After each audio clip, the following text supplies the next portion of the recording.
Jadi kalau yang legal umumnya di pelangnya itu ada keterangan berizin dan dewasi OJK dan fontnya sudah ditentukan. Kalau hanya pasang logo OJK itu pasti palsu. Impersonasi itu maksudnya begini, ketika dia perjanjiannya itu pihak gadai dilepaskan dari tanggung jawab bla bla bla apabila terjadi kemudian hari, ini tidak boleh begitu. Tidak boleh lepas tangan begitu pihak gadai ini. Dia harus bertanggung jawab. Di Palu ini memang ada sebagian yang memajang siupnya di gadai situ, di pertempatnya.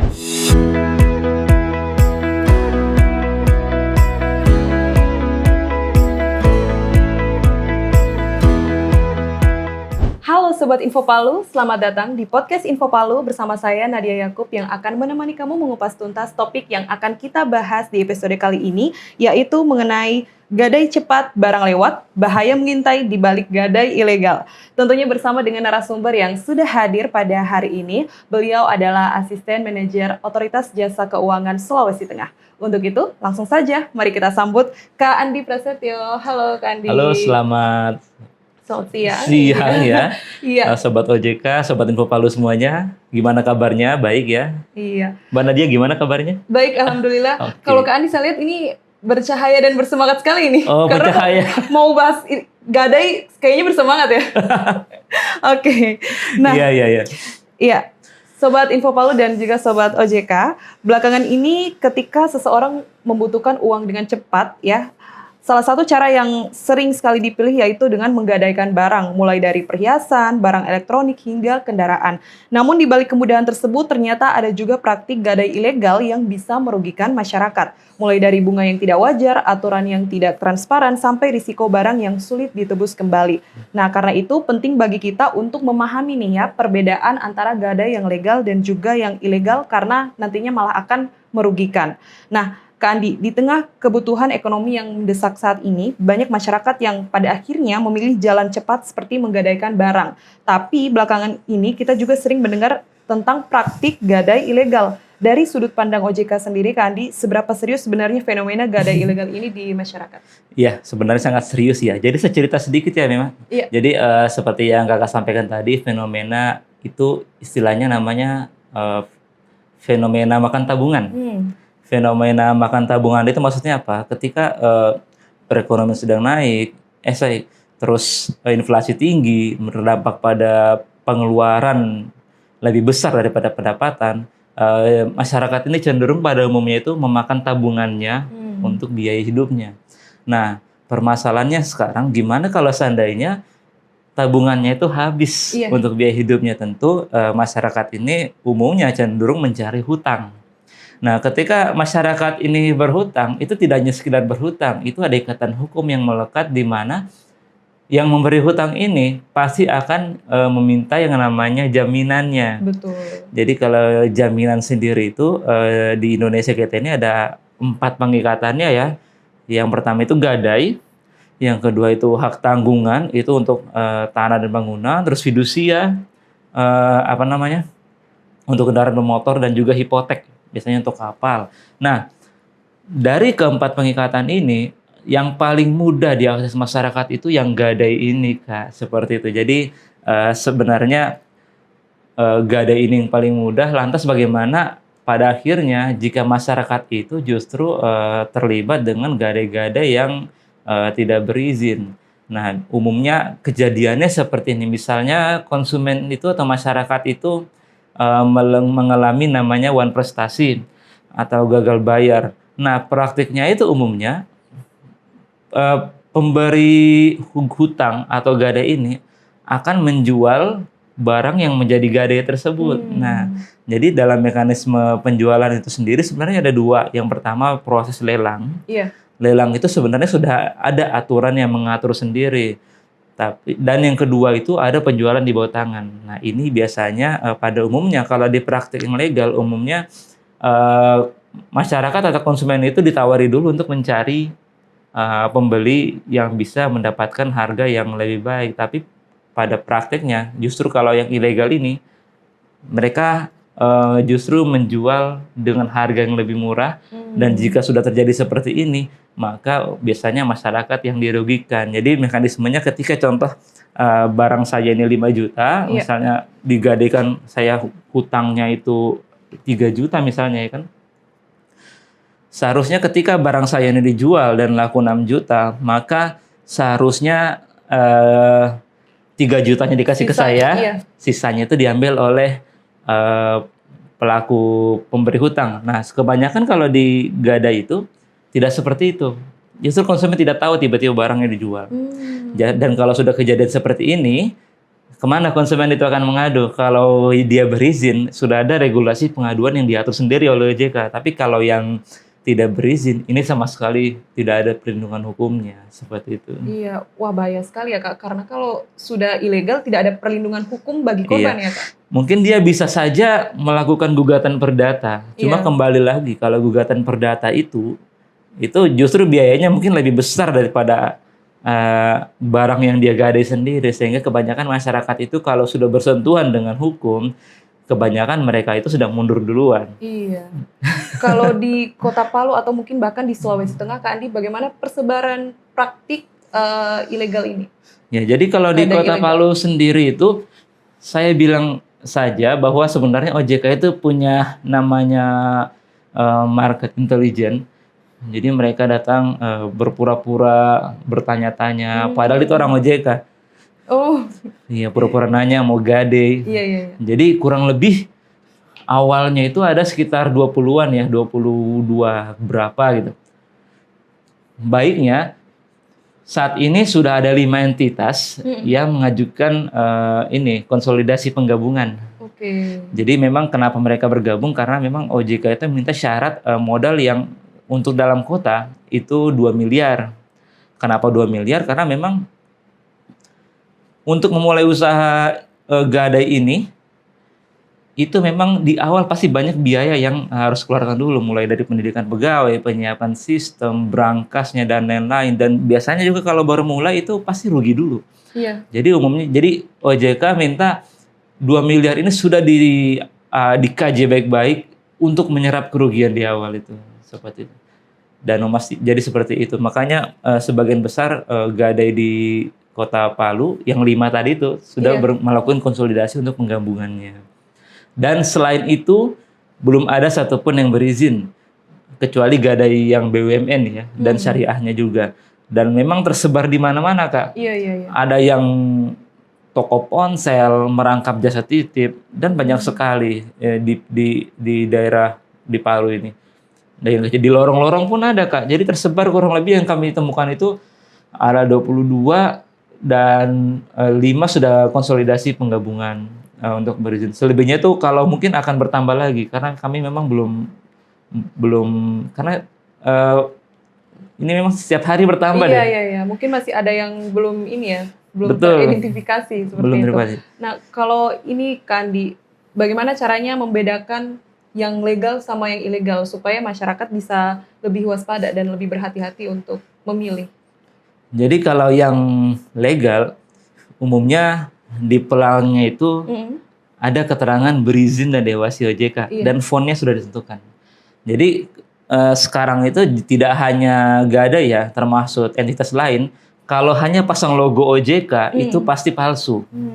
Karena OJK sudah state sendiri kalimatnya itu bukan pasang logo, tapi berizin dan diawasi OJK dan ada font tersendiri sehingga yang asli atau tidak ditahu dari jenis fontnya itu.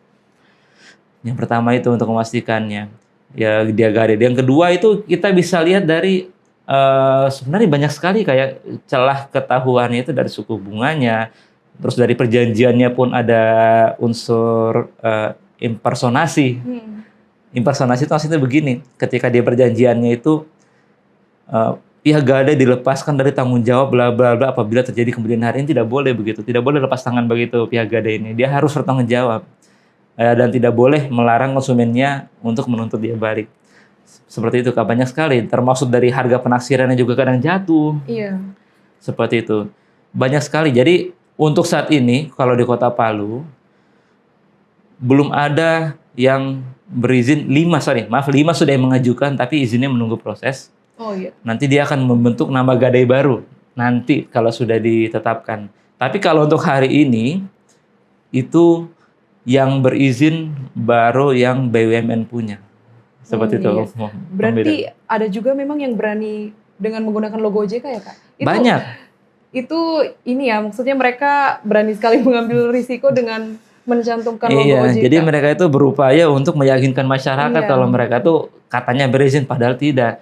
Jadi memang gadai-gadai di Palu ini memang ada sebagian yang memajang siupnya di gadai situ, di tempatnya. Ada dari apa namanya perizinan terpadu itu. Tapi perlu di-clearkan bahwa perizinan gadai ini itu syaratnya 2. Dia PT atau koperasi. Tidak bisa PT persorangan. PT persorangan tidak bisa. Hanya beneran PT dan koperasi. Dan dalam pengurusan PT ini umumnya akan diterbitkan itu namanya kayak keterangan berizin apa semua. Tapi khusus izin usaha, jadi gadai ini izin usaha gadai ya. Dia mau mendiriin PT terserah dia. Tapi kalau untuk bergerak di izin usaha gadai, maka sesuai Undang-Undang P2SK itu harus izinnya melalui OJK. Jadi mulai dari penghimpunan dana, menyalurkan dana dan sejenisnya itu harus izin OJK dulu. Jadi masyarakat kalau mau cari tahu mungkin bisa di 081 yang 157 157 157. Ya, untuk mudahnya lebih itu. Tapi untuk sekarang ini memang di Palu belum ada yang berizin kecuali yang BUMN punya. 5 yang sedang proses tapi nanti menunggu. Seperti itu. Nah, ini kan memang sering sekali ya Kak, masyarakat ini tidak begitu memerhatikan yang namanya legalitas. Nah, padahal memang juga mereka posisinya ini sedang butuh uang cepat.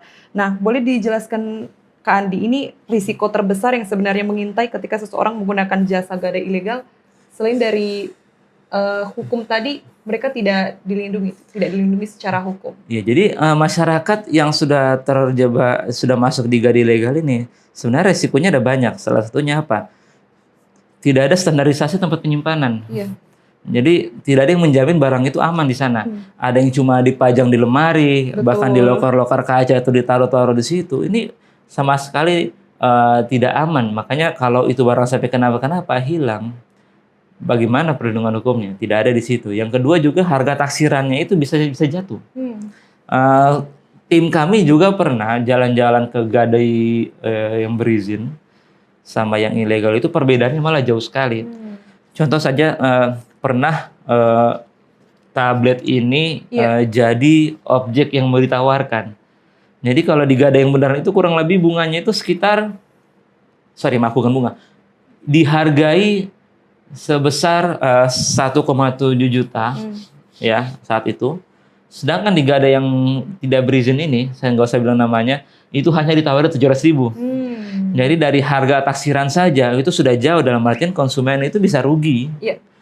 Nggak bisa rugi karena kalau dia itu berizin ada standarisasinya. Yang pertama harus punya pernaksir yang tersertifikasi, tidak hanya asal tembak harga. Jadi sudah dari harga jatuh, tempat penyimpanannya pun tidak aman, dan kalau itu dilelang tidak ada kepastiannya, tahu-tahu laku saja. Jadi dari semua itu masyarakat dirugikan semua. Apalagi kalau jadi ada masalah kemudian hari, ya tidak ada pelindung hukumnya seperti itu. Jadi sebenarnya itu Kak yang perlu diperhatikan masyarakat kalau tidak berhati-hati dalam membijaki gadai-gadai yang marak sekarang ini.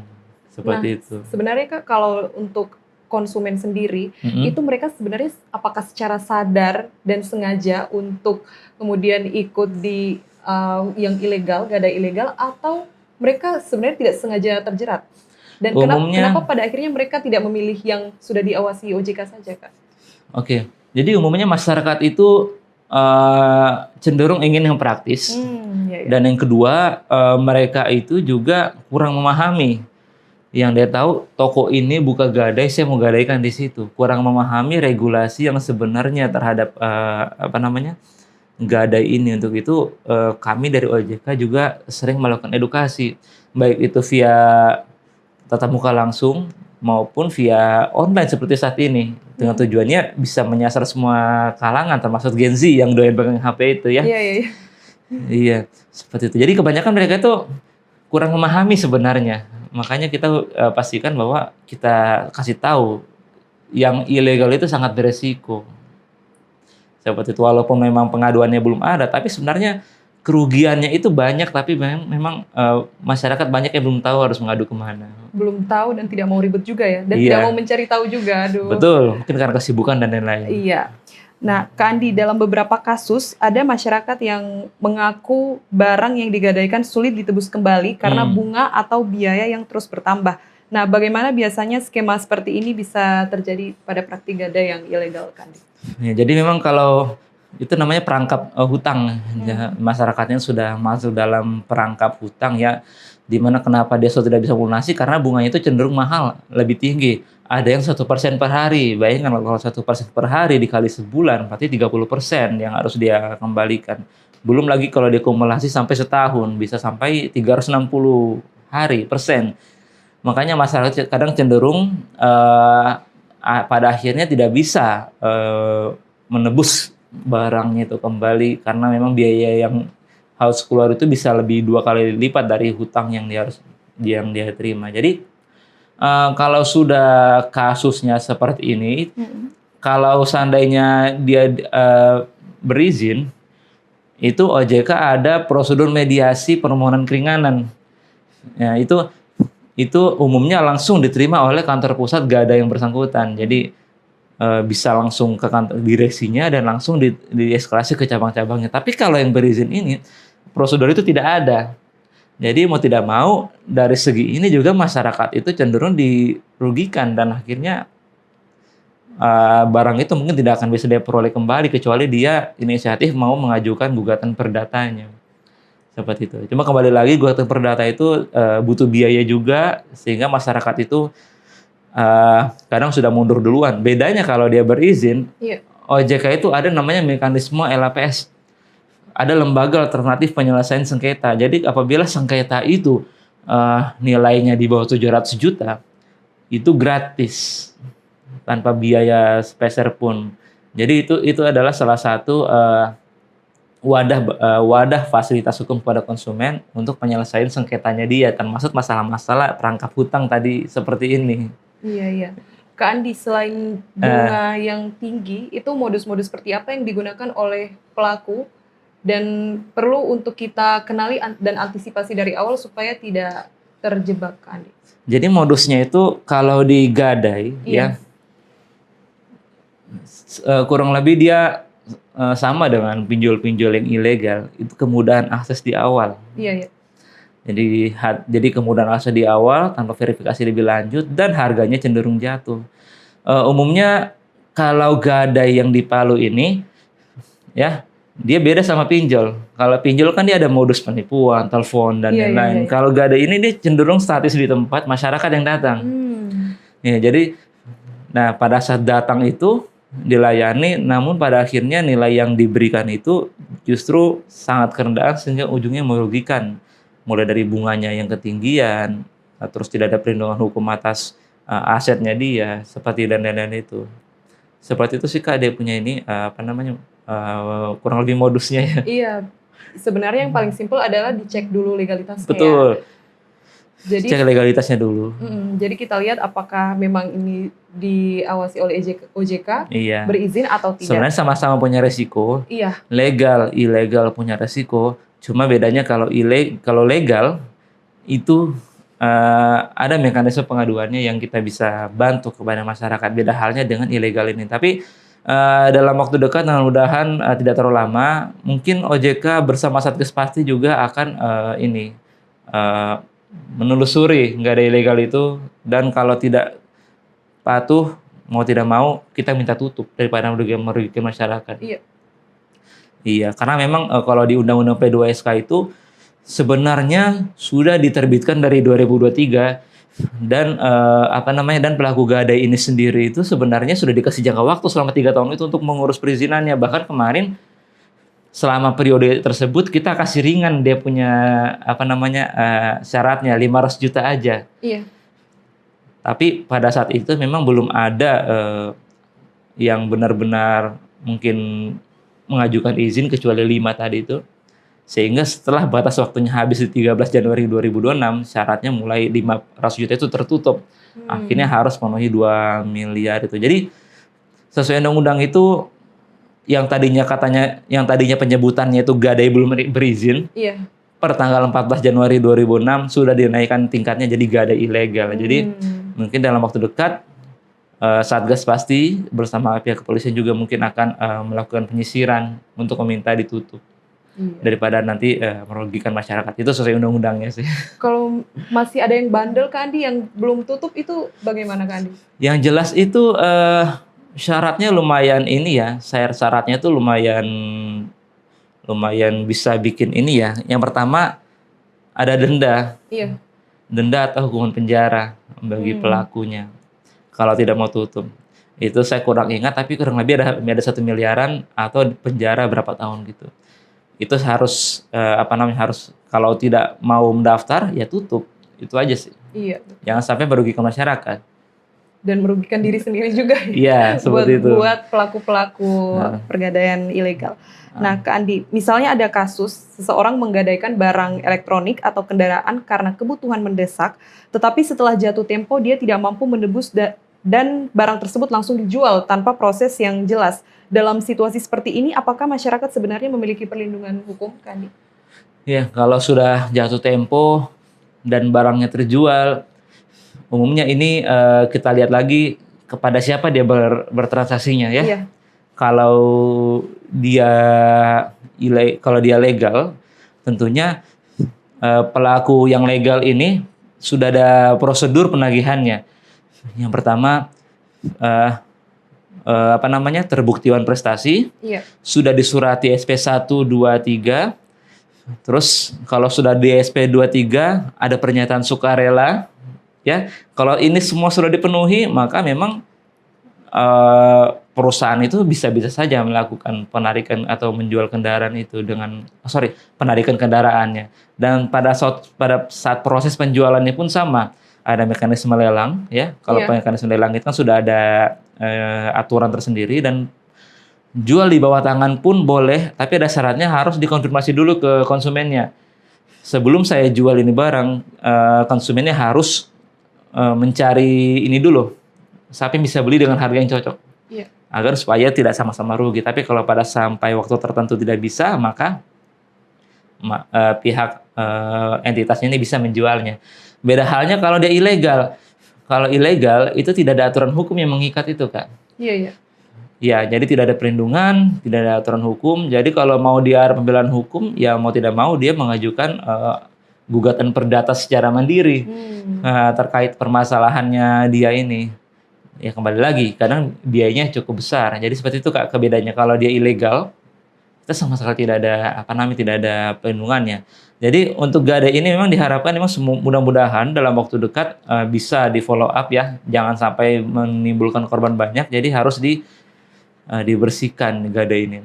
Seperti itu. Mungkin boleh dijelaskan lebih detail lagi Kak mengenai prosedur tertentu ketika pada akhirnya barang tersebut dilelang atau dijual, Kak Andi? Iya, kalau yang legal ya. Iya, yang legal.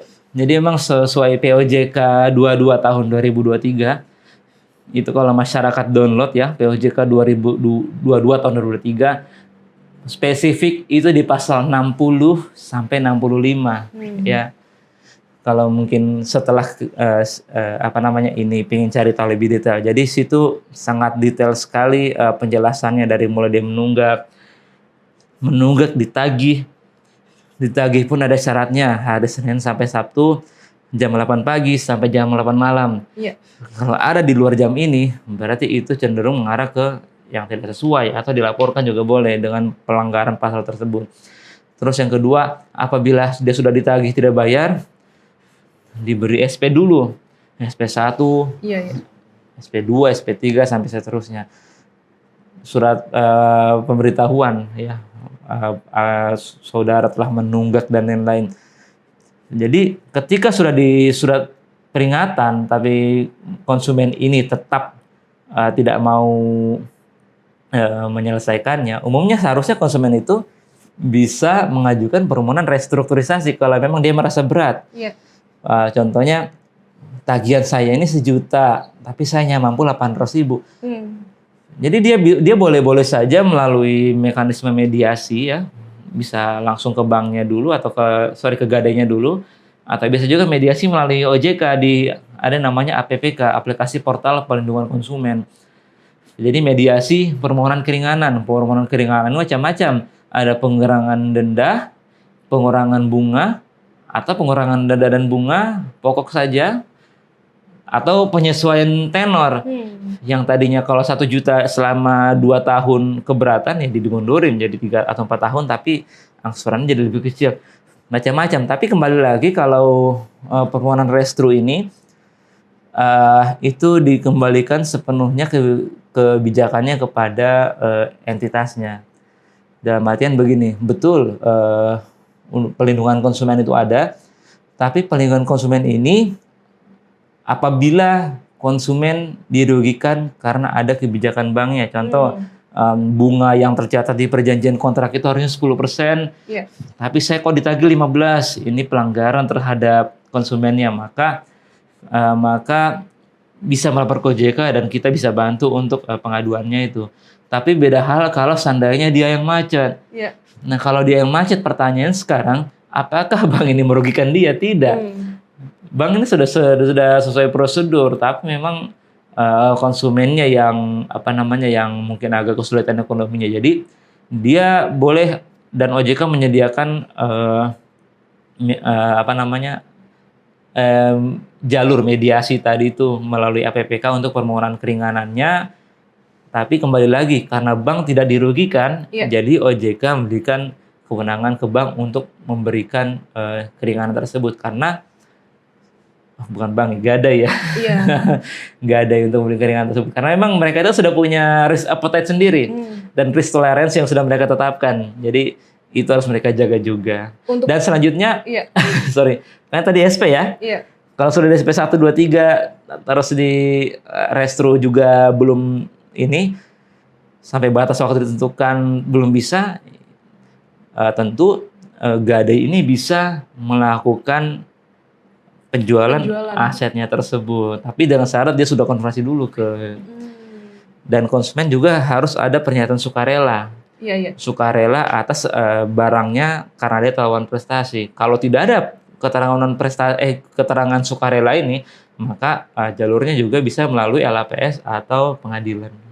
Itu biasa prosesnya berapa lama, Kak, sampai pada akhirnya barangnya itu dijual atau dilelang, Kak?